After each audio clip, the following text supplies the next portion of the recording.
Well, I am so excited to be here. This is the first time I've presented anywhere in person for like 2 years. And I did actually do quite a few presentations to different groups over Zoom, during the COVID times. Not that we're really out of them, but over the last couple of years. But I just like so much better to be here, like to be able to see your faces, more or less, and and just to interact with people. So I'm very excited to be here. Thank you all for this chapter for persevering to get me down here. I think I was scheduled for spring of 2020, and then all hell broke loose. So anyway, but here I am. So I am going to be talking today about discovering your Black Sea German ancestors. So who has connections to the Black Sea? Okay, great. Well, a lot of you, okay, like you are my people. You're also my people, but you're especially my people. I am 100% Black Sea German. On my dad's side, it was my grandparents who were born in Bessarabia, which is part of current-day Ukraine, and then came to the States, came to North Dakota. On my mom's side, it was my great-grandparents. So every bit of genealogy that I do, all roads lead to the Black Sea for me. So I'm very passionate about it. In fact, so passionate that myself and several of my friends have actually put together a website called the Black Sea German Research website. And so I'll mention this several times throughout the presentation. Don't worry, I'm not selling you anything because there's no cost to use this website and there's no membership fee or anything. So we just do it because we want to, help people like we have been helped with our research, help others. At the near the end, I'll actually show you the website a little bit. And this is like my new toy that I bought 2 years ago and then couldn't use because I wasn't presenting. So it's first time out of the box. So what we're going to be talking about today is our, kind of our goals for the day. Is I'm going to give you a historical overview of the Black Sea area, the Germans in the Black Sea area, because I think whenever you study family history, it's good to understand the history, understand what people went through, because that helps you understand what motivated them and kind of their background.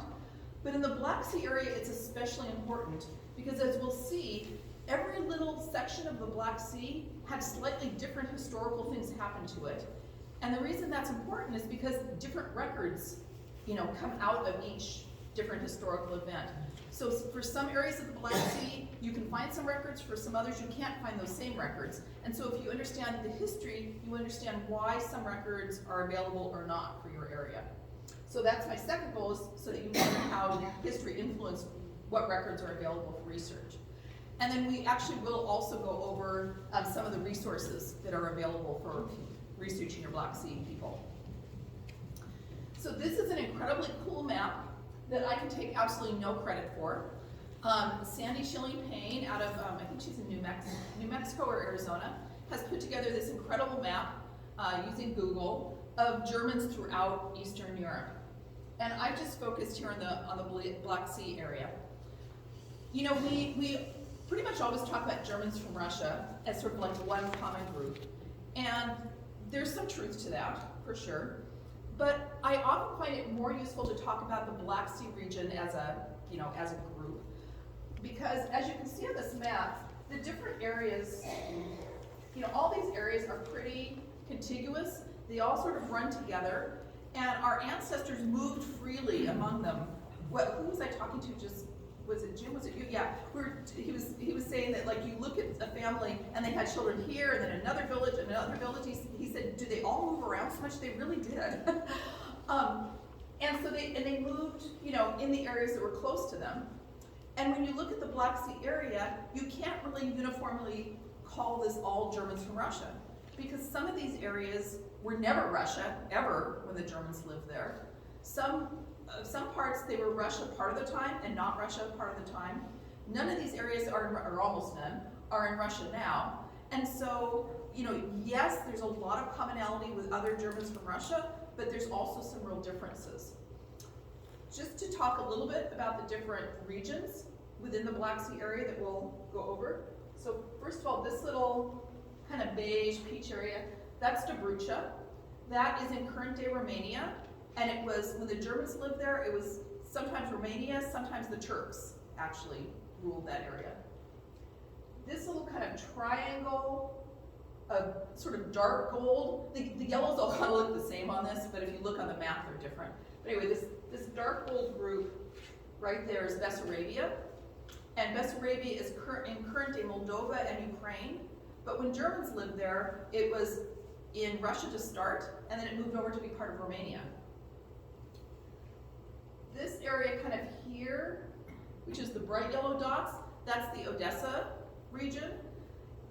And then this area here, and Sandy used a couple of different colors of yellow, so I think she got a little bit more specific with how the areas break down. But, so this whole area here is Yekaterinoslav. This group here is Crimea, which is in current day Ukraine, although unfortunately it's currently occupied by Russia.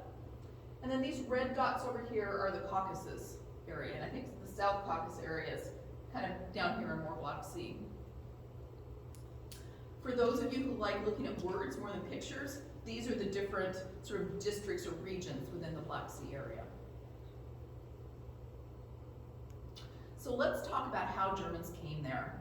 So the migrations really started into the Black Sea in the late 1700s, about 1780.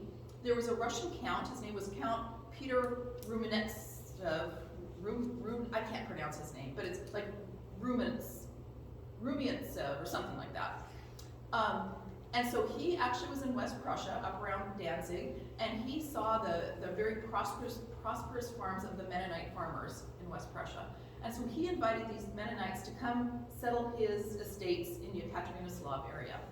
And they did, several hundred people, well, yeah, several hundred. I think there were about 20 villages in the late 1700s. And so they prospered. This is a very successful experiment. In the early 1800s, like 1803, Tsar Alexander of Russia won in a war a bunch of land from the Ottoman Turks. And so then he, didn't need to do that yet. So this area like around Odessa and Crimea now belonged to Russia. And so Alexander wanted to bring in settlers. You know, this Count Rumiantsev guy had been very successful. So Alexander, I think, first went to West Prussia and said, I'll bring in some Mennonites. But then some Lutherans started coming too. So Alexander said, oh, you know, Grandma Catherine was pretty good at bringing in Germans. I think I'll do a manifesto. So you'll notice that I haven't actually talked very much about Catherine the Great. Usually when we talk about Germans from Russia, we all talk about Catherine the Great. But if your family is from the Black Sea, Catherine the Great had very little to do with your people coming to Russia. It was really her grandson, Alexander. Now, of course, I'm sure Alexander got some ideas from Grandma. And in fact, when he wrote his manifesto, he basically copied Grandma's manifesto. So he offered free land, exemption from military service, exemption from taxes for 10 years, able to continue their German language schools and churches. So just similar to the Volga promises. So yes, Catherine influenced her grandson, but it was really Alexander that brought people to the Black Sea area. And I think in 1803 alone, to look at my note, so just like the first year, like 1,000 Germans came to the Black Sea just in 1 year. So people started flooding in. In 1813, Alexander got Bessarabia, so it's kind of this area, and he invited more Germans in, so more Germans started flooding in to that area. And then, I don't think I have this on the map, but then in 1816 to 18, there was another big wave of migration. Now, some of those were economic immigrants. They wanted more land, just like all the people that came to Odessa and Bessarabia. Some of them, though, were religious immigrants in a way. They had calculated that Christ was going to return, and they thought he would come to the Holy Land. So they, started over here, like Germany would be over here, and they were trekking their way over to the Holy Land. Some of them just got tired and they just stopped in Bessarabia.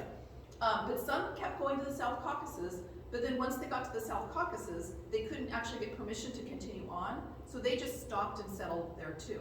So their intent was for religious reasons, but of course they settled and created their farms there. One of the things about the Black Sea area, the Germans in the Black Sea area, not all of them came directly from Germany.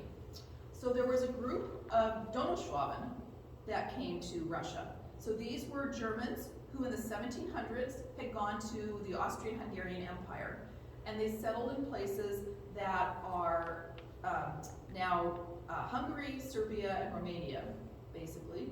And so they'd lived there several generations, but when they heard that the lands were opening up in Russia, they decided to move on. This is about 250 families decided to do this. And I think there were two reasons for this. The service in the Black Sea, or the situation, I'm sorry, not in the Black Sea, the situation in Hungary was they were basically tenants of landlords. They were subject to landlords, but it was considered feudal service. So it wasn't just a straightforward, I'll pay you my annual rent each year and now I'll go farm. They actually owed labor to their landlord. So a couple days a week, they would have to work for the landlord. And there were other restrictions in this Hungarian setup. And they didn't actually own their land. So what Alexander was offering in Russia was a lot more attractive. They would basically get their own land that they could pass on to their children. I think the other thing that drew them was really all of the Germans who came from Hungary to Russia were all Protestant. And the Austrian-Hungarian Empire was Catholic. And so Lutherans were tolerated, but there was persecution of Protestants. Sometimes there was forced conversion to Catholicism. And in some cases, they only sort of survived because they found a tolerant landlord who said, I don't care if you're Protestant, you know how to farm, that's okay. But there was this tension of living in this Catholic empire. So, I think because Alexander promised they could practice their own religion, that was attractive. So they picked up from Hungary, went on to the Black Sea. There were also huge groups of Germans that came from Poland, primarily into Bessarabia, as we'll see. So in the late 1700s, a lot of Germans had moved into Poland, into the area that's South Prussia, so it's this kind of orangey section. So at one point in the 1700s, Austria, Prussia, and Russia had gotten together and basically looked at a map of Poland and just carved it up among themselves. And so they each took a chunk. And so the King of Prussia had taken the South Prussia part, and he invited people in from Württemberg and other German-speaking areas, and promised land, et cetera, et cetera. They were exempt from taxes in this case for 6 years. And so people, came in because it's like this was a good deal. They could, live under a Prussian king that would be familiar, and they could get new land. Unfortunately, what happened was they were farmers, so they wanted to farm the land, but often what they got was forested land. So I'm not a farmer. My grandparents were, but I'm not. I can just imagine you get there, you want to plant a crop. You've got this forest. So first you have to cut down all the trees, dig up the stumps, get the rocks out. I mean, it's years of work before they can even plant one crop. So it was really tough work. So 6 years into this, they've just barely maybe planted one crop because they've been clearing trees, and now their exemption from taxes and rental is up. And yet this is the point where the South Prussia land essentially goes back under the control of Poland. In the Napoleonic Wars, Napoleon defeats Prussia. Prussia has to give up this land. Napoleon puts the Polish nobility back in charge of this. So, and they had drought years, they were barely getting by. And again, like our Protestant German farmers were worried because now these Polish nobles were Catholic. So they're like, well, are they going to kick us off the land and bring in Catholic tenants because they don't like us? And now that we've cleared the land, what's going to happen? So it was, they were barely getting by, and it was really very difficult, and just, not a good situation after just a few years. Well, about that same time is when, if you remember, Alexander had gotten this big chunk of land, Bessarabia, from the Ottoman Empire. Now, everybody, every country was involved in the Napoleonic Wars, so Alexander had been marching through Poland with his armies, and he saw these German settlers miserable. And Alexander was like, I have this new chunk of land, and these people look miserable. I bet I've got a deal for them. And so he basically really recruited the Germans who lived in Poland and said, hey, come on down to Bessarabia. I'll give you free land, all the same promises. So for our Germans who were living in Poland, which is actually like 3/4 of my ancestors, this looked like a pretty good deal because life is very miserable in this Poland area. And I think the two things that really, drew them again was the freedom of religion, because they're worried what these Catholic Polish nobles might do. And maybe the Catholic Polish nobles weren't going to do anything bad, but they worried about it. And so Alexander said, you can practice your own religion, that's just fine.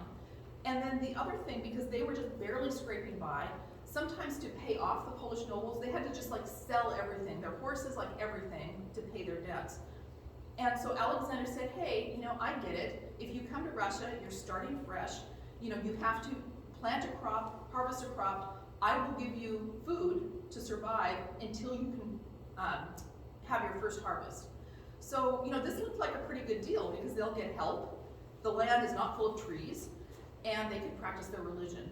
So, I think it's something like, I have to look at my notes here, but I think it's like, about 1,700 families left South Prussia and came down to Bessarabia and settled there.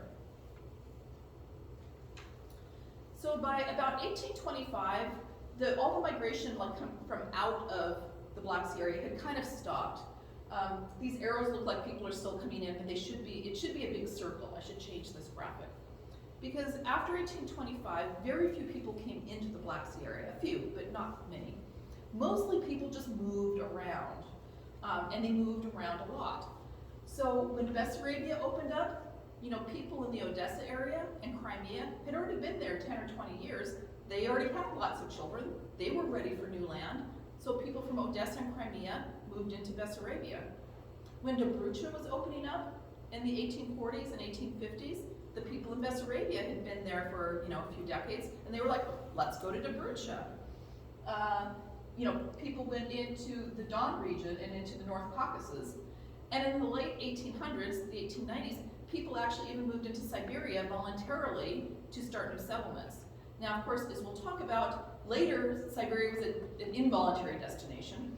But early on, people did actually say, okay, there's land there, let's go start a new colony.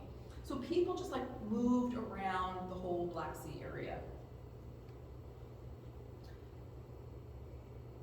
So things seemed pretty good. They were raising families, they all had 19 children, maybe not all, but several of my families had 15 to 19 children. Their farms were growing. In fact, one of the things about the Black Sea region was it was pretty easy for them to get new land. By the mid-1800s, most of the crown land was gone, so the land that Tsar Alexander had set aside and was going to just give to the German colonists, that was all gone, it was given out. And of course, our families kept having more children, and they needed more land. But when Alexander captured this land from the Ottoman Turks, he gave some to the Germans, but he also gave some to Russian nobility. So it would be, it's like, oh yeah, Count Boris, he's been a good supporter, I'm gonna give him a chunk of land. So that was just like a reward to some of his buddies. But these Russian nobles had no attachment to this land. And so when our German farmers said, we're kind of out of land, and I've got 4 more sons that need land, I'd like to start a daughter colony, and I think Count Boris owns that land over there, I wonder if he'd be willing to sell. Well, Count Boris is hanging out in Moscow, he doesn't care about this land. And so when they say, would you be willing to sell us this land? He's like, great, this will keep me in caviar and vodka for, a little bit longer. So I will happily sell this land to these Germans. So, so we were able to expand throughout the Black Sea area pretty easily. And by the late 1800s, there was something like 380, 400,000 Germans throughout this region. So life is looking good, but of course, things changed. In the 1870s, and these things would be true of the Volga Germans as well. In the 1870s, the Germans lost their special colonist status. So up until this time, they were subject to the laws of Russia, the national laws, but they weren't really subject to the laws of their area. They were governed by a special group called the Welfare Committee for Foreign Settlers. So it was this Welfare Committee for Foreign Settlers that set all the rules for how they managed their villages and their land. So they lost that. Russia said, we're not going to do that anymore. If you live in Russia, you're subject to the laws of your gubernia, your state. They lost their military exemption. That was a very big deal for them, because many, even though it had been many generations, you know, many of these people had come from war-torn Germany, and they came because they were just like tired of the fighting. It's like they wanted to farm. You know, they didn't want to like be off fighting wars. That wasn't their deal. And so losing losing this exemption from military service was a very big deal for them. Also, up to this time, the people that served in the Russian military were primarily serfs. Now, of course, the Russian nobility, they would be the officer class. But the run-of-the-mill person in the army was a serf. So I would imagine that our Germans also said, like, you know, what, you think I'm a serf? You're gonna make me act like a serf? You know, so I think there was probably, you know, pride and, you know, indignation, and you fell back, you know, you promised us this and you're not doing it now. So this just really struck to their core for them. And they also lost the ability to educate their children in German. Now, of course, at home the language was still German, but now in the schools, the children would have to speak Russian in all of their classes. So again, they held fiercely to their identity as Germans. So losing that, you know, was very, you know, very difficult for them. You know, I have to say, in some ways I sort of sympathize with the Russians in what they were doing, because they were trying to modernize their state. You know, like this loss of the special colonist status. You know, we're here in Portland, Oregon. You know, what if Portland was ruled, or this neighborhood, maybe, I mean, Portland is a city, but it was like, what if this neighborhood was, you know, ruled by the welfare committee for, I don't know the neighborhood name, for the Concordia neighborhood. And let's say this neighborhood, we weren't subject to the rules of Portland, we weren't subject to the rules of Oregon. I mean, that would be just weird. I mean, you know, it's like, how could you function? And so that's what the Russians thought. You know, they said they're Russian citizens, they're here, they should be under the same laws as everybody else. So that, you know, kind of makes sense. The military exemption, the Russians were trying to modernize their army, and they said, you know, we don't want to have all these, you know, like, these people are exempt, and these people are exempt, and these are exempt. We really just want, if you're a Russian citizen, you should be eligible for military service. Well, you know, that kind of makes sense. But for our people, because it struck to their identity and it struck to what had been promised them, you know, that was really quite devastating. Right about this time, though, things started to open up in North and South America. And so the US passed the Homestead Act, Canada passed the Dominion Lands Act, and so they're like, hey, come on over, free land. And so people responded to flyers like this one that said, you know, hey, here's this agent, he can help you get to North America, and actually South America opened up too. They had similar land promises. And so, you know, people started flocking out of the Black Sea area, either because they just wanted more land, they wanted adventure, or they didn't like these new restrictions that the Russians put in. So this is my family history. I mean, my people left the Black Sea area in 1890s up through 1905. They were all in North Dakota by 1905. And I'm guessing it's probably most of your history. Probably your people left, similar time frame. So what happened to the people who stayed? Well, the people who stayed, you know, it sucked, basically. They were in for some really bad decades. In 1917, the Russian Revolution happened. So the Tsars are out, the Bolsheviks are in, and that led to the Communists and the Soviet Union, ultimately.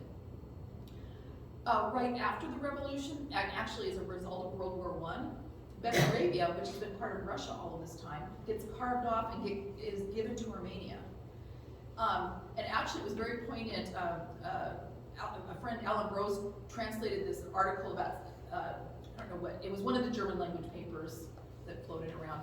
And I just saw this the other day, and it was talking about, they had this celebration that the deal was finalized, that Bessarabia was going to be part of Romania. And it said something like, you know, and we know we've escaped the fate of our brothers and sisters on the other side of the river. You know, so it's like, they knew that being part of the Soviet Union was going to be a bad thing for them. And get my water. So Bessarabia. So what I'm going to talk about next with the Soviet Union did not happen to any of the Bessarabian Germans, because they're now part of Romania. But then those who remained in the Soviet Union, so in the Black Sea area, that's the Odessa region, the Yekaterinslav region, the Crimea, South Caucasus, they went through the full gamut of the bad times in the Soviet Union. And for you Volga people, I'm kind of looking at this side of the room because there are more Volga people on this side of the room and more Black Sea here. But I mean, similar issues.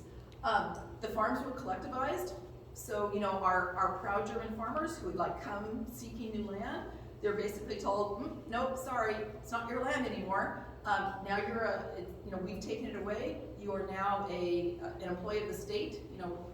Report next, tomorrow morning at 6 a.m. We'll tell you what you're going to do for the day. Excuse me. Repression covers a whole range of terrible things the Soviets did, but they arrested people, they executed people, they sent people off to slave labor camps, and usually just for things that they didn't do. I mean, they basically made up charges. Said you were anti-Soviet, and so we are going to we're going to arrest you.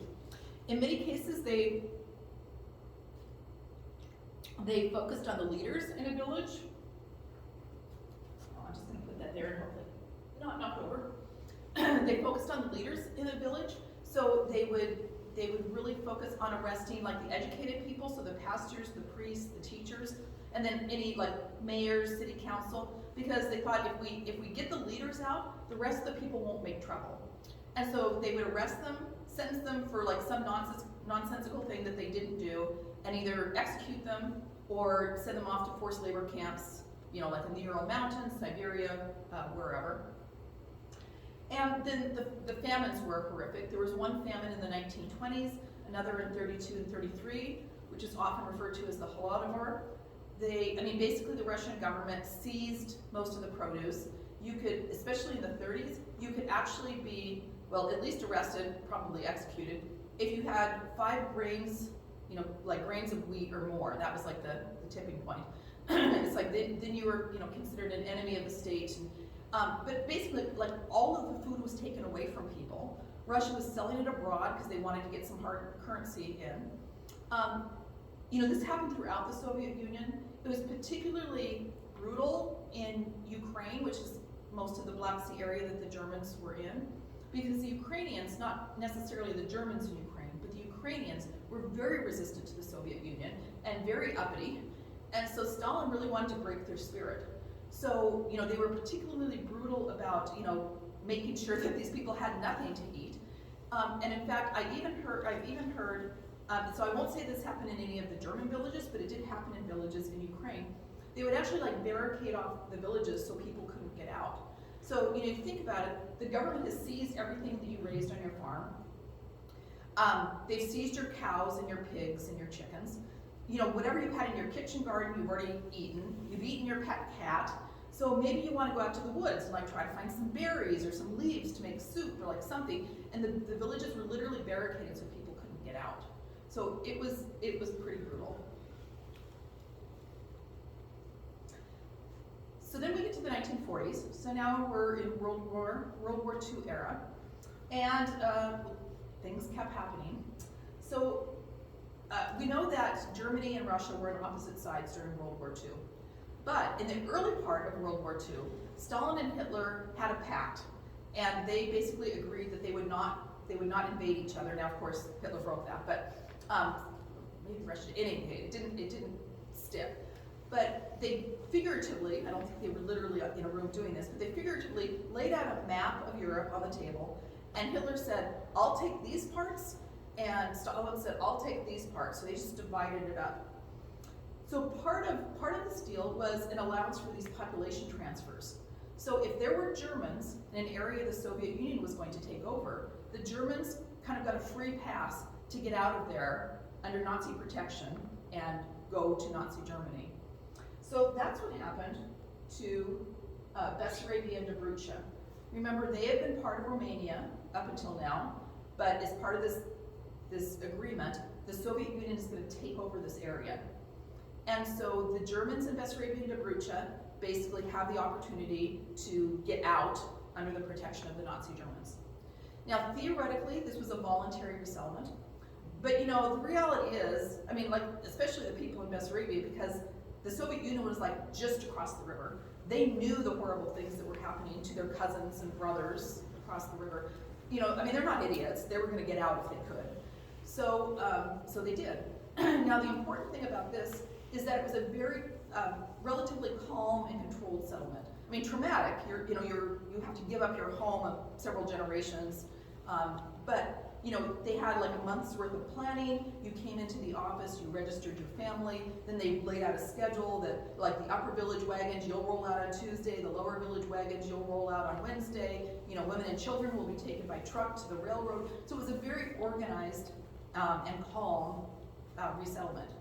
The reason that's important is because they were able to take records with them, because they could take their full wagons, they could take stuff. I think actually they weren't supposed to take records, but they did, because in Bessarabia we have a lot of records that they took with them.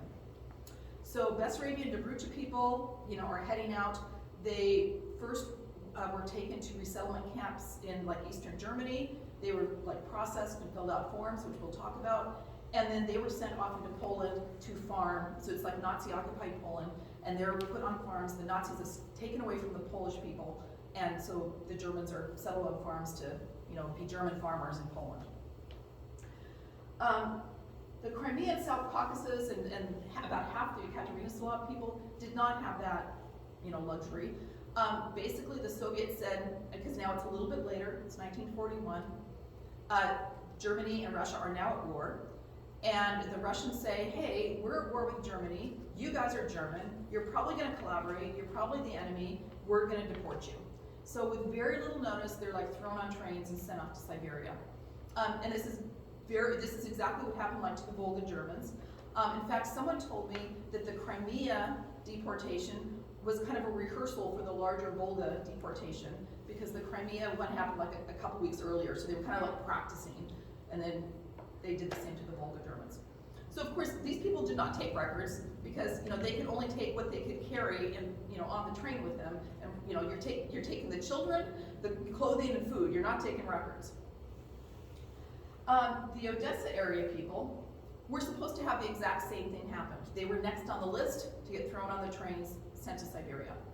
But before that could happen, the Nazi German army basically takes over that whole area and occupies it. Now, it's strange to say anything positive about the Nazis, but for our German settlers, you know, who have been starved, arrested, executed, enslaved by the Soviets for a couple of decades, they're like, yay, German army is coming, they're here to save us. So that was kind of exciting. Of course, Nazis being Nazis, it wasn't, you know, all bananas and sunscreen for long. But still, for our German settlers, you know, having Germans occupy the area and being out from under that repressive Soviet presence was kind of, it was great. They started up their German schools again. You know, many things were much better for them for a couple of years, because started in 43 and then into 44. Basically, Russia is starting to win the war. The Nazis have to retreat out of the area. The Russians are advancing back into this area. So now our German settlers in Odessa say, oh shoot, you know, they were starving, arresting, executing, enslaving us before, and now that we've lived under the German rule for 2 years, they're going to think, you know, even more so we were collaborating. Now what are they going to do to us? We've got to go. So as the Nazi army retreated, our German settlers in Odessa basically threw stuff on the wagon and retreated along with the Nazi army. Again, this is in the middle of war. You know, often the armies are shooting right around them, depending on how much notice they had. So again, you know, they didn't take records. You're putting, you know, the kids, the clothing, the food on the wagon and getting out of there. You're not worried about church records. The Odessa area people got back into Nazi-occupied Poland.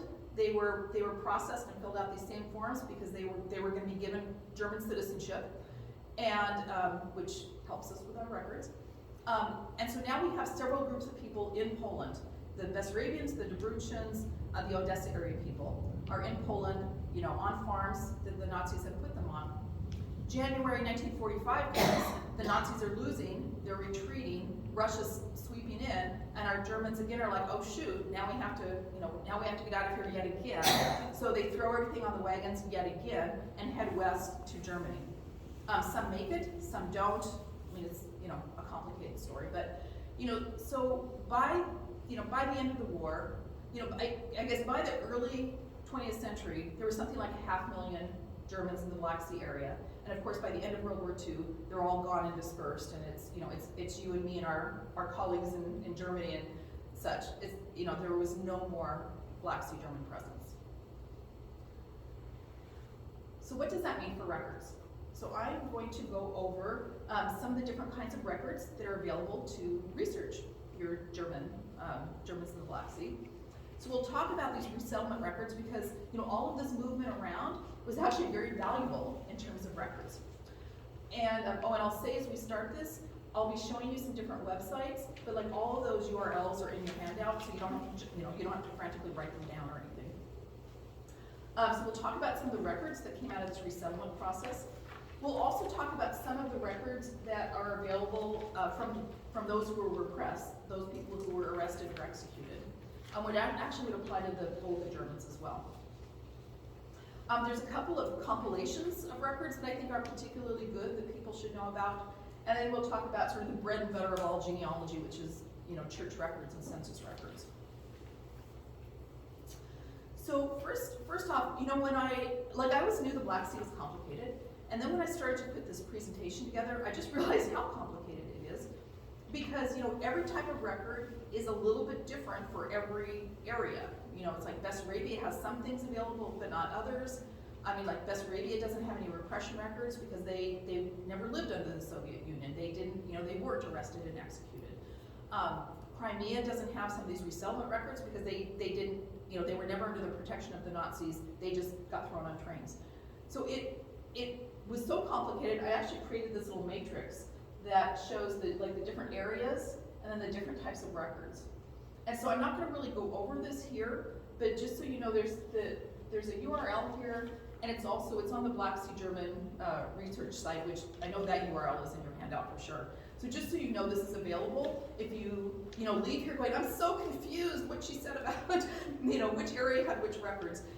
This matrix can kind of help help guide that. So EWZ Records. EWZ stands for Einwanderungszentralstelle, or the Central Immigration Control Department. So basically, this was the German department that was going to give these Black Sea Germans, have them fill out the forms to become German citizens after they left the Black Sea area. And so they had to fill out, their names, their parents, their grandparents, a family tree back as far as they could. And, of course, like the Nazis, meant it for evil because they were all about this Aryan purity thing and they wanted to prove these people were ethnic Germans. But, as genealogists, it's really very valuable. So, I know they had a bad reason for it, but it's, great information. So these EWZ records, will have, pedigree charts, personal info. You can see in some cases there's even photos. My friend Ellie said, I think it's her grandfather. She said the only photo they have of him is the one they found in the EWZ record. I think things were, chaotic. They just didn't bring things, and so that's the only photo she has of. It's either her great-grandfather or great-grandfather, but I think it's her grandfather. And there's great information. Some of them even have like a little biography or Lebenslauf, and so you can, you read this little history about, I was born here and then I did this, and so it's like really some great information in these. There's different series of these. So the 50s cover the Odessa area, the 51s cover Bessarabia and Dobrucha.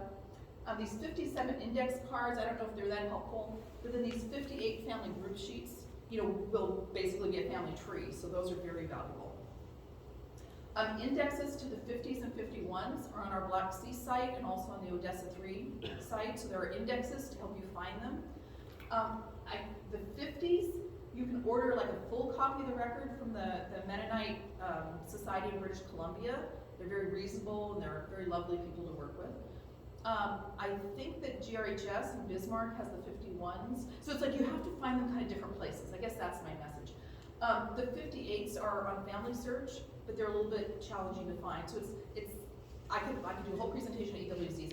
I should go on. But so they're really worth it, but it can take a little digging. And if you're confused, grab my card, email me. I'll help. The other records that came out of the resettlement are the Koblenz Records. and we call them the Koblenz Records because they were found in the Bundesarchiv in Koblenz, Germany. And so they're very similar to the EWZ records. It's, parents, grandparents, Ahnen-Tafel, pedigree chart, etc. These are only for like Bessarabia and Dobrucha and Bukovina, which is not really Black Sea, but and I don't know why they only seem to do them for the people who left in 1940, but they did. So you might think like EWZ, Koblenz kind of have the same information. Probably don't need to look for both, right? Wrong. Have you ever you asked, your mom at some point, you're like, Mom, did you know your grandparents, or, did you ever, and your mom will say, oh, well, yeah, she was in the old country, we didn't really know. And then you ask her 6 months later, Mom, did you ever know your grandparents? She's like, oh yeah, we used to get all the times from letters all the time from Grandma Lydia, whatever. It's like people remember different things at different points in time. And this, resettlement was a stressful thing. So you can actually find a Koblenz record for a family and an EWZ record, and you can often find very different or very, or additional information. So it's definitely worth getting both of them. And I'll say for myself, my people, my direct ancestors, were all in North Dakota by World War II. Nobody went through this. My grandparents were farming and running the Standard Oil Station in Blair, North Dakota. So they weren't resettled. They didn't have to deal with any of this. So for many years, I felt like these records don't really apply to me, right? Because my people didn't do this. But my grandfather was farming in North Dakota, but his brother was in Bessarabia. His brother went through all of this.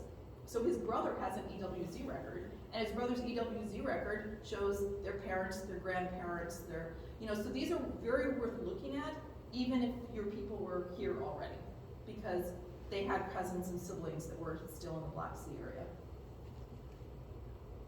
Oops. Repression records. I've just sort of discovered these in the last couple of years, so they're really fascinating to me. So let me show you kind of what you can find in them.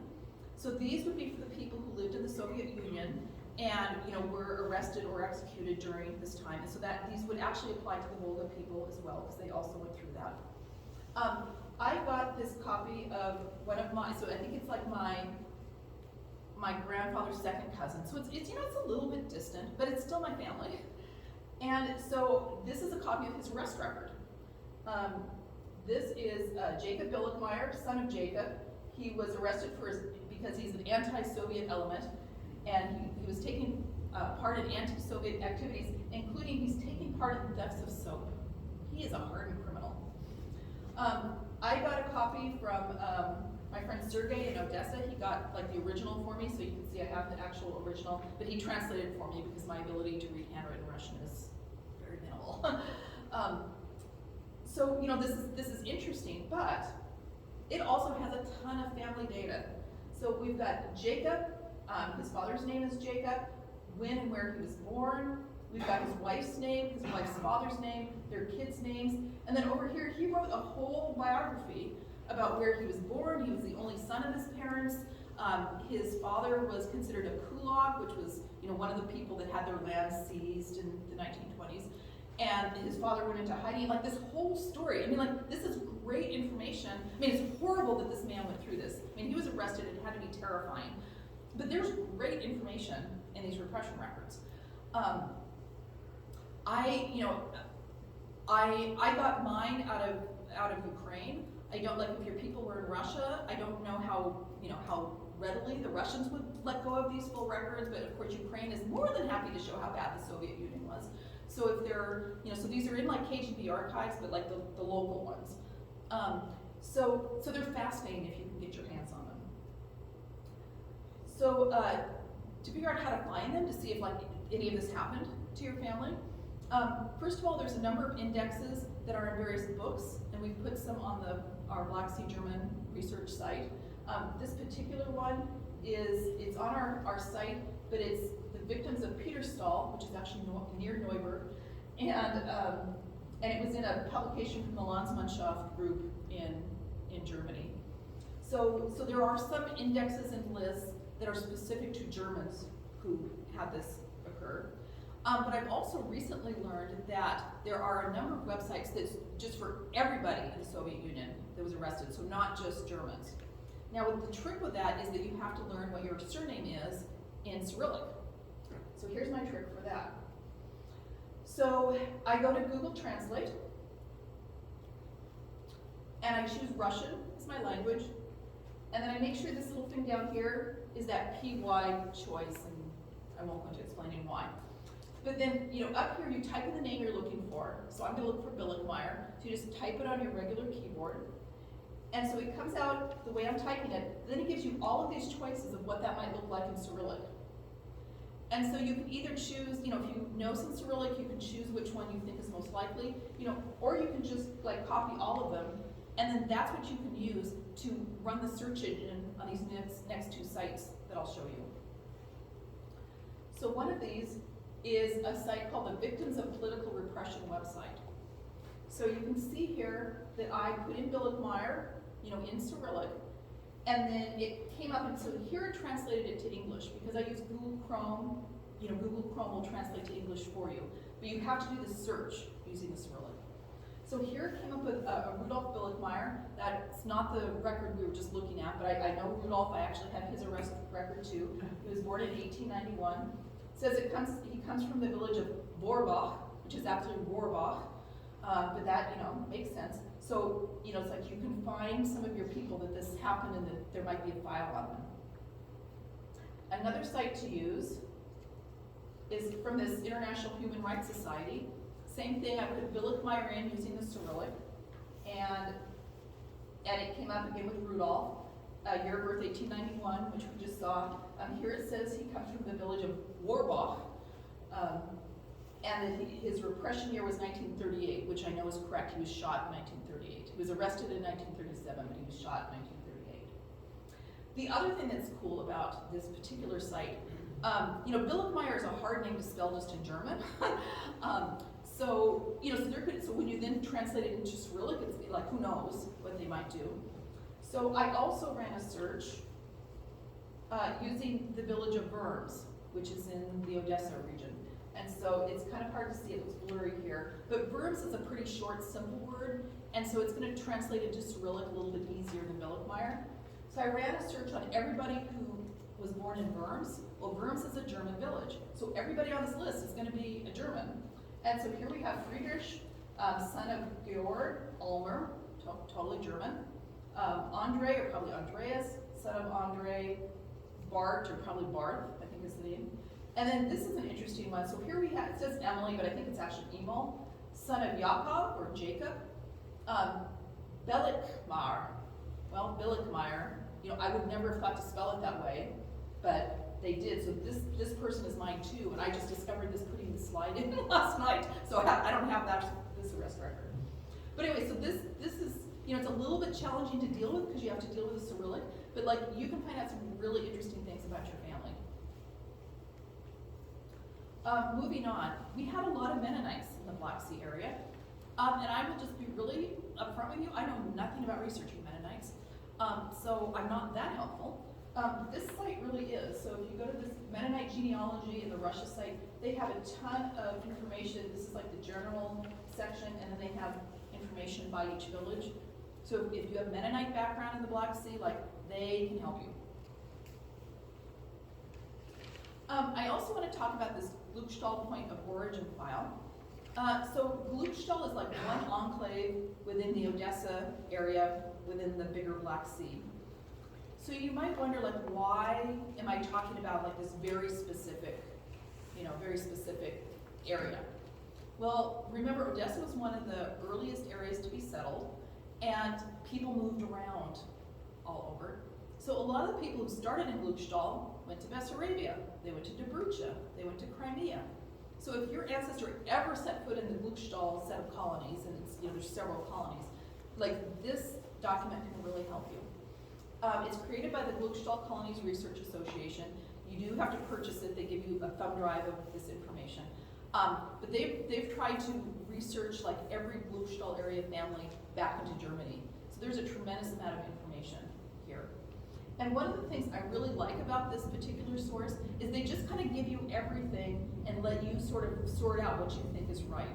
You know, because some researchers, like, they'll look at the data and they're like, I think this is where he was born, and they'll just put that information in, and then sometimes it's wrong, and then you're like, well, okay, now what do I do?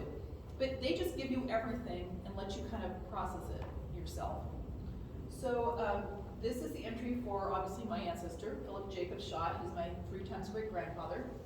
That, I should have put a legend in, but, so that's A. A is always the name.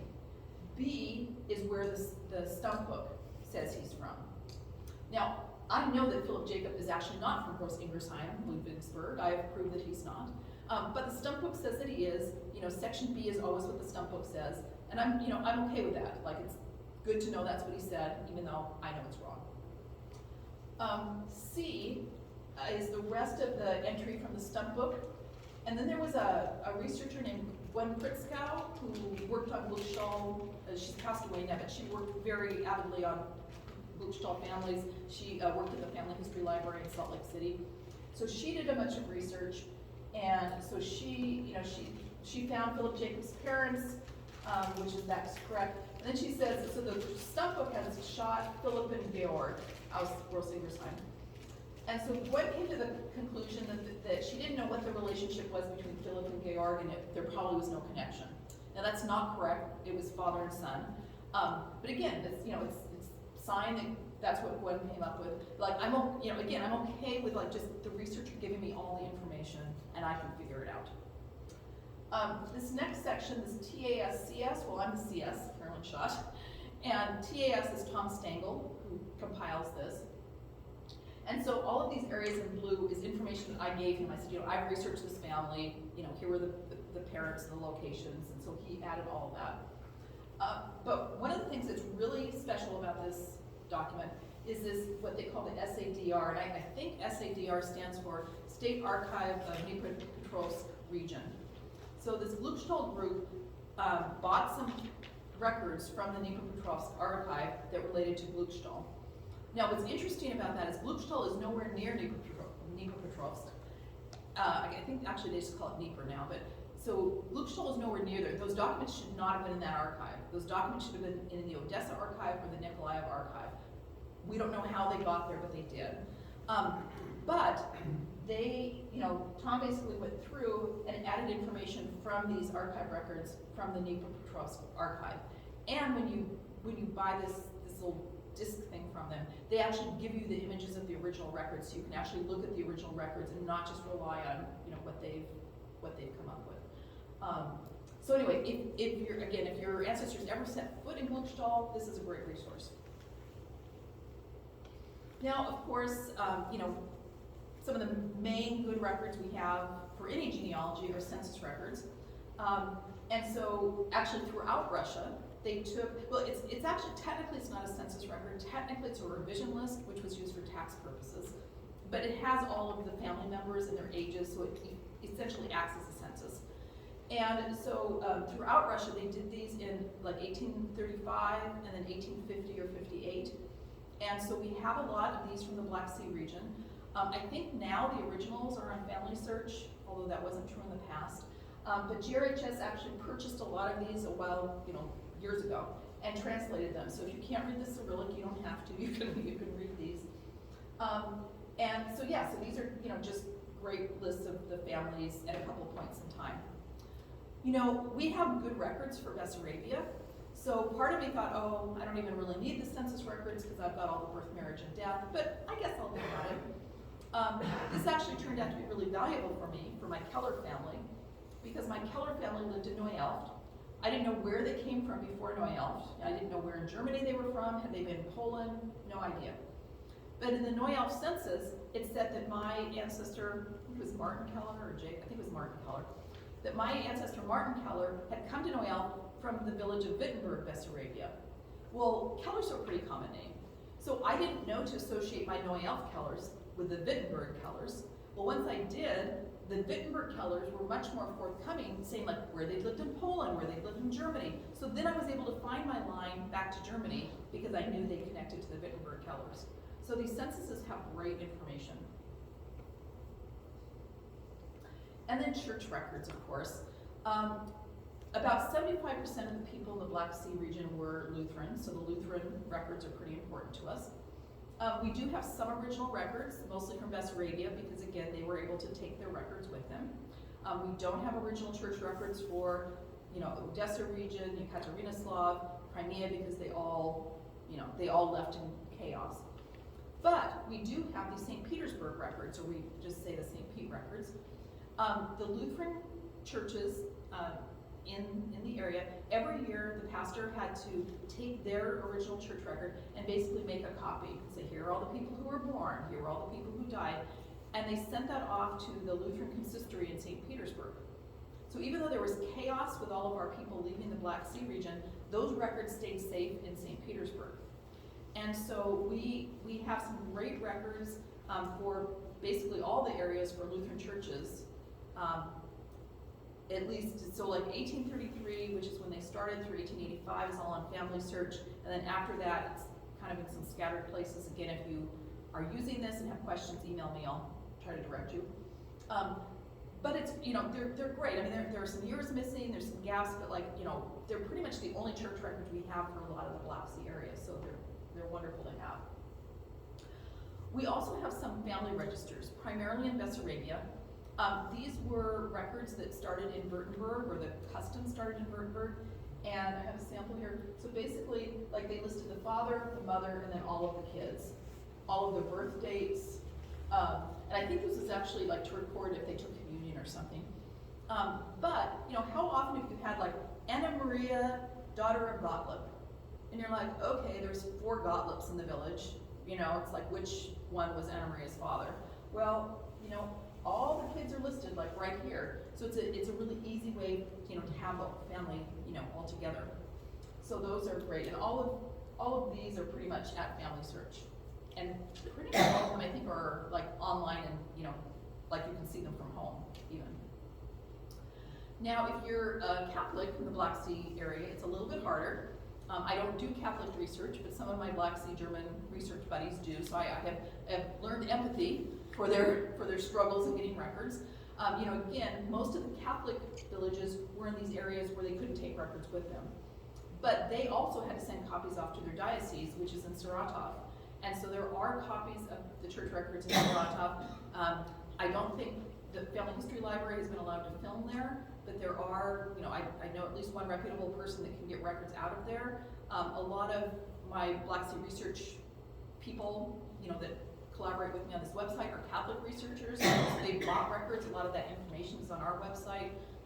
We actually recently got a bunch of death records, which had a lot of family relationships. Not just so-and-so died, but it showed wife and parents and all this. So Catholic records, you have to scramble a little bit, but you can get them. It's just a little bit harder. I've mentioned the Black Sea German research website. I won't go into it in detail. I actually have a whole presentation I spent an hour on, so we won't do that here. But this is the one that my friends and I run. So there's, I guess the important thing I'll say is if you use this website, and the URL is in your handout, there's kind of 2 places you should do searches. So on the right is a search of our database. So you can either just put first name, last name, do a simple search, or choose advanced search, and then you can do all kinds of fun things by village or date of birth, whatever. But we have, I think, about 1.5 million individuals in our database, and it's a compilation of trees that people have contributed, my tree is in there, but it's also indexes to some records, original records. So there's a lot of good data there. And then you have to do a separate search using our little Google search box, and that will search all the other documents on our website. So we have a ton of good stuff. It's definitely worth checking out if you've got Black Sea people. The other really good site for Black Sea research is this Odessa 3 site. And it's a static site. They're not adding anything to it anymore. Like our Black Sea site, we add new stuff to it every week. Odessa 3, it's basically, it is what it is. It's, they're not adding to it. But they've got great information. They've got great indexes to the St. Pete records, indexes to the EWZ records, indexes to parishes in Poland where Black Sea Germans were, just a lot of great stuff. So definitely worth checking out. I guess this gives you kind of a sense of, what they have. Obviously, there's a lot of other great resources. GRHS in Bismarck has a lot of information. AHSGR has a lot of information. All those websites are in there. So there's a lot of places to look, but those are kind of the key places. And with that, so I will say this is my one sort of unabashed commercial. So I actually have written a book about visiting your ancestral town, and if anybody's interested, I have those with me, and since this is my first in-person presentation in a long time, we're doing a special price. So that's my commercial. That is the one thing I'm trying to sell. But so I'm just gonna let you look at that. But separate from that, what questions do you have about the Black Sea? Or not the sea itself, but about the germs of the Black Sea. Yeah? Yeah, could you go back to the Odessa page that you did? Yep. So that I can get it written down, the previous one that had the... Yeah, I think it's just odessa3.org. It should be in your handout anyway. Okay. Thank you. Yeah. You said that Alexander II had issued a manifesto like Catherine's. Did it promise those people those rights in perpetuity like the original one Catherine did? Yeah, that was part of the reason that all the Germans were upset. Yeah, okay, I'd have to go back and look at it. I think that the freedom from taxes was only for 10 years. I think that they were promised no military service in perpetuity. Of course, that didn't pan out. But I think they were promised that. Yeah.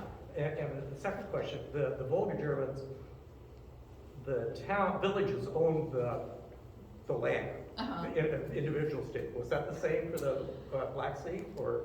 You said they moved around a lot more, so I was wondering. They did move around a lot, and you had to get permission. I mean, you couldn't just decide to move to a village. You had to get permission to move to a village and make sure there was room for you and all of that. And particularly and having colonist status was a big deal, because that meant you had control of the land. But they could pass their land on to their kids. So even though the village had some control, I mean, it's you also had control of it. But people couldn't just move in and say, "Hi, I'm here. I want to look for some land." You had to be approved to do that, and you had to be approved to be officially a colonist status, which meant you were entitled to land. Because there were landless people and non-colonist status people that lived in a lot of these villages. But they did have a lot of freedom to subdivide their land and pass it on, etc. And then especially even more so once they bought the land, I mean, because there was the crown land that they got from the Tsar, which kind of came with, some, but once they started to form their own daughter colonies, I mean, in a lot of cases, they just bought that land outright. I imagine in some cases they also leased the land. I mean, I'm sure it was a hodgepodge, but yeah. Yeah, I noticed one of the images, and you had a bunch of family names, and one of them was Friedrich Ulmer. I'm still fluent in German, so I'm saying it in German. Friedrich Ulmer. Ulmer is my mother's maiden name. Oh my gosh. gosh. Right away, that got my attention. That's awesome. Well, and I think that was on one of the list of arrests, wasn't it? I'm not quite sure. It was a list, and it was the second one down from the top. Did she come from the village of Worms? They came from the Kiev area. Volhynian, the last part of the Ukraine where Germans went into. Yeah, Volhynia. So I don't know as much about Volhynia, but some people from Volhynia did end up in the Black Sea, and some of the people that were in Poland, went to Volhynia. So there are connections. But they came from Poland to Volhynia. Yeah, I actually have a DNA connection with a guy who's a Volhynian German, and we're both looking at this going it's not a huge connection, but it's a substantial amount. And we're the only connection we could find would have to be way back, how can this even be? And then, so we haven't figured that out yet. But I'm sure it was one of my families that was in Poland, and a branch went to Volhynia and a branch went to Bessarabia, so. Right, they're very close. Yeah. And again, these people, they wandered all over, and, they were always looking for new opportunities, which, Nothing wrong with that. So what's your book about? A little description. So the book is about like how to plan a visit to an ancestral town and have it be a meaningful visit. So there's some just sort of it's not Black Sea specific. So some of it is just generic research tips about like how do you even figure out what town your people came from. But then some of it is just like how to plan a meaningful trip. And the reason I wrote it is because my first couple times, like I went to this village in Germany. Actually, it's my Billigmeier village, Greifenhausen. So I knew the village they came from in Germany. And I was like all excited about going to visit. So I found it on the map. It took like an hour to get there. I got there. It's this tiny town. There's like nothing there. And so you're there and you're like, okay, now what do I do? And I went to the cemetery and there are no Billigmeiers there in the cemetery, but in Germany they recycle their graves, so And there were, I thought that there was no church and no store even. Turns out I was wrong, but at the time I thought there was so I'm like, there's not even anybody to ask anything. There's nobody on the street because it's this tiny town. So I'd spent an hour getting there, and like after a half hour, or probably not even a half hour, after about 15 minutes, I'm kind of like, okay, I think I'm done. And I did that with a few other towns. Well, I then learned how to prepare a little bit better. So my last village to Greifenhausen was awesome. I spent the night there. I got a tour of the town. There is a church there, but I found out it's a Catholic church, and the Lutheran church that my people went to was actually like down the road in the next village, which I didn't know. I mean, I looked at the church books. I knew that the two towns were always mentioned together, but I didn't know it was because they were the same church. And I just like I had just a wonderful time. This guy that took me around grew up in the village, and he took me to the back gardens of the neighbor. I mean, so there's still nothing in that town, but it's like he really brought it to life for me, and I had this wonderful visit. Oh, and I found a book. There is a store. I found the store. The store was only open from 6 a.m. to 11 a.m., so that's why I missed it the first time. And they had a book on the history of the village, and a lot of good pictures and stuff. And I opened it, it's like, oh, Jacob Billigmeier, yeah, he left. That's my guy. So anyway, with kind of the right preparation and the right contacts, it can be like a really cool experience, or it can be a real boring experience. So anyway, I love to travel. And I love family history, obviously, so when I can mesh them, it's particularly cool. So, yeah. I have very little information on my parents' ancestors, but I've been told that my tenor side came from Pragnow, Molotchna. Oh yeah, that's Black Sea. That's in the southern. Yeah, it's kind of over in that Yekaterinoslav area. Yeah. Yeah, that's. On the map. We can find it. I have to look a little bit. I know it, but I can't just go here. But we can find it. Yeah, Google can probably find it. Yeah. Maybe. I think actually, I don't know if I have Wi-Fi here. Probably the best bet is actually that map that I showed at the very beginning. So there's a link to that map from our Black Sea German site. And actually, if you're actually on the site and you scroll down to about here, it says maps. If you click on that, that big map that had all the little dots on it, and then if you just scroll down there, you'll see Molotchna, and you can click on it and just see. And what was the name of the village? One was Pragnow, Yeah. Lichtenfeld. If you go to that map, I mean, Sandy's done amazing research. So if you go to that map and find the Molotchna area, you can see a list of all of the villages, and then you can probably say, oh yeah, this is that one, and you can probably find it. And again, if you can't my cards are over on the table. Take a card and email me, and I'll see what I can do to help you. Oh, okay. So, I mean, that's not my area, especially, I don't know that area as well, but I can find somebody who knows something. So. What other questions are there? Give me good names for people that are familiar with, going to the disputed areas, so like the Philistine colonies, or personal guides that really go there. Of course, they go to like the group of NDSU. Yeah, well, because NDSU, so like in the Donbass area. Just like Bergdorf or Nyor. Oh, those areas would be okay. You know, I'm gonna actually put this on, then I can wander around a little more. The only areas I'd be cautious about is the Donbass area in like really eastern Ukraine. Like you really can't go there. That's not safe. But Neudorf, like the Glückshell area, it's a little bit challenging because it's Moldova, but that's very possible to go to. I'm not sure if Sergey goes up there now or not, but I don't know. When I went there, I actually I've got fuzz. I need some of my mask. I hate that. When I went to Neudorf, I was in Chisinau visiting a friend there, and so I hired sort of just a regular tour guide who didn't really know anything about the Germans, but I thought that's okay because I know, you know, and so I had to kind of bully her a little bit. But in Neudorf, I mean, this was really cool. I actually found this barn. I mean, it's sad, but it's cool because basically all the stones from the cemetery the German cemetery had been knocked down, but they'd used them for building. Now I'm not close to people, so I'm going to take this off. But they used them for building material, and there was a barn that they'd made out of the old German headstones, and I knew that was there because people had told me it was there. So poor Tanya, you know, she's just kind of a tour guide. You know, she again doesn't really know the German history.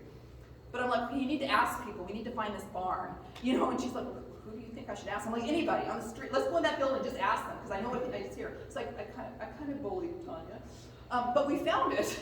And then we got there. It was kind of across a field, you know. And she's like, well, there it is. Is that enough? I'm like, no, we need to go over there. And she's like, well, it's on people's property. I'm like, well, the people are right there. Go ask them if it's okay. I'm like, you know, I don't want to trespass, but like, you know, you speak Ukrainian, I don't. You know, you talk to them. But we did. So, and the stones were actually turned so like you couldn't see the names. I had this vision of like finding, you know, my ancestor's gravestone. But you know, you could put the other side was there, so you know, it was like the Bible. You could see the Bible verse, you know, or whatever. So I mean, clearly German writing, clearly German headstones, but you couldn't read the names.